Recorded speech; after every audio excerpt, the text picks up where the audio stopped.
अर्पिता बघेल जी, राधे राधे गुरु जी। गंगा या यमुना में स्नान के उपरांत क्या हमें अपने पुराने वस्त्रों का त्याग कर देना चाहिए या नहीं? वस्त्रों का त्याग करने का विधान नहीं है। जब भी गंगा यमुना में गोता लगाएं तो उसके पश्चात शरीर के पानी को पहुंचना नहीं चाहिए। जैसे आप गंगा से बाहर निकल के आएँ तो शरीर से पानी टपकने दीजिए, 10 मिनट 5 मिनट, पहुँचिए मत, थोड़ी देर कपड़े चेंज ना करिए, टपकने दीजिए। कहते हैं शरीर से टपकता हुआ पानी हमारे पितरों को मिलता है, तो इसलिए पानी टपकता रहे वो ज़्यादा उत्तम है। फिर पहुँच लीजिए, बदल लीजिए। कपड़ा छोड़ने की परंपरा कहीं नहीं है, ज़बरदस्ती गंदगी ना करें। कपड़ा छोड़ देंगे तो गंदगी हो जाएगी वहाँ।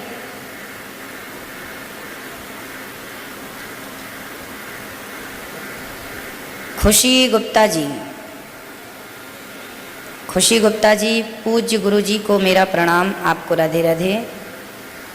गुरु जी, लंका में माँ सीता को त्रिजटा माँ क्यों मानती थी? गुरु जी, क्या उनको पता था कि माता सीता लक्ष्मी है? एक्चुअली होता क्या है ना, हम जैसे होते हैं ना, सामने वाले को वैसा समझते हैं। जस आपन तस दूसर जानी। जो त्रिजटा थी वह लंका में थी। त्रिजटा विभीषण की बेटी है। त्रिजटा कौन है? विभीषण की बेटी।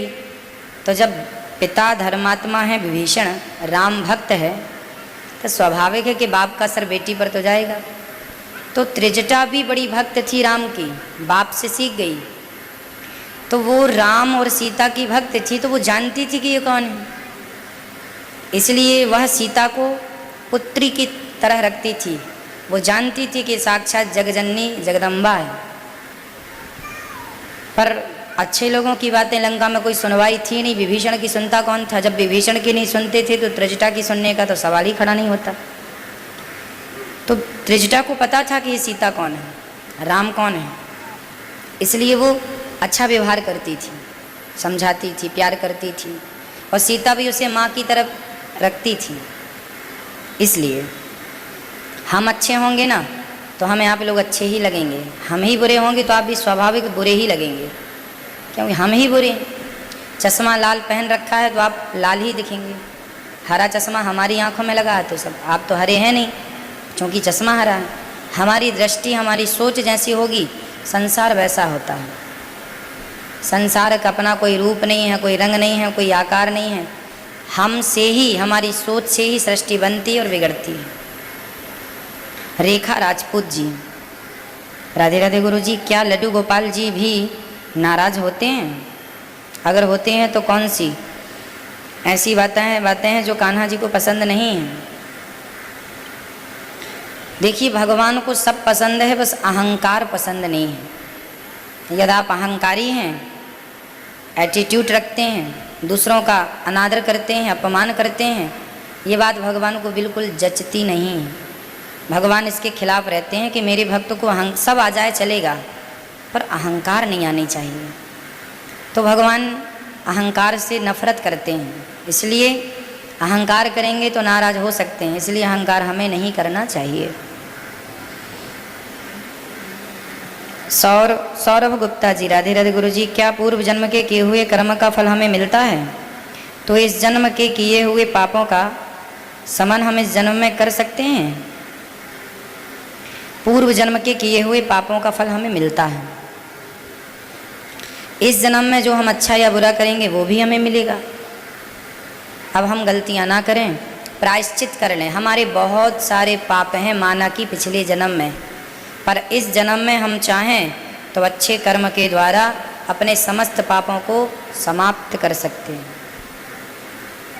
पुण्य से, अच्छाई से। ऋतिक जायसवाल जी, राधे राधे महाराज जी।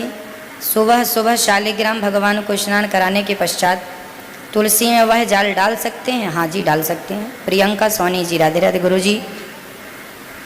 क्या देवताओं ने माँ दुर्गा को अपनी शक्ति प्रदान की थी? हाँ जी, देखो ऐसा है कि माँ शक्ति के पास, माँ जगजननी जगदम्बा के पास शक्तियों की कमी तो थी नहीं, पर फिर भी देवता उपहार के तौर पे अपनी अपनी शक्तियाँ प्रदान करते रहते हैं। जैसे जन्मदिन में आप लोग किसी के जन्मदिन में जाते हैं ना, तो छोटा सा तोहफा लेके जाते हैं। जो तोहफा आप लेके जाते हैं ऑलरेडी वो तोहफा उनके पास होता है, पर फिर भी वो आपके तोहफे को एक्सेप्ट कर लेते हैं। उसी प्रकार दुर्गा के पास, माँ भगवती के पास वैसी शक्तियाँ थीं, पर देवता अपनी ओर से देते हैं तो वो भी स्वीकार कर लेती हैं। योगेंद्र राठौर जी, राधे राधे गुरु जी, क्या सूर्य को जल अर्पित करते समय कोई पात्र रखना चाहिए? हाँ जी, पात्र रखना चाहिए। वो सूर्य अर्घ का जल छींटा आपके पाँव में नहीं आना चाहिए। वो छींटे पाँव में आते रहते हैं, वो गलत है। एक पात्र रख लीजिए, या फिर ऐसी जगह पे जहाँ आप ऊपर खड़े हो, पानी नीचे गिर रहा हो, तो फिर भी छींटे नहीं आएंगे, है ना। वो भी सिद्धांत ठीक है, परंतु छींटे नहीं आए इसका ध्यान रखो।